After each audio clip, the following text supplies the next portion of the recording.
بسم اللہ الرحمن الرحیم۔ سامعین محترم، جنت میں لے جانے والے اعمال میں سے ایک بہترین دوست کی وفات پر صبر کرنا بھی ہے۔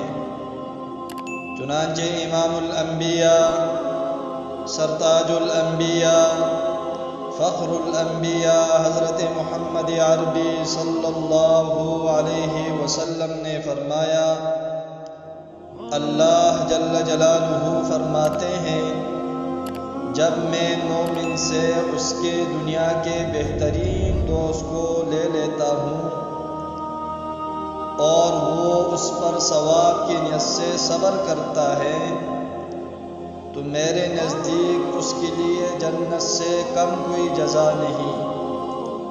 بحوالہ صحیح بخاری، حدیث نمبر 6060۔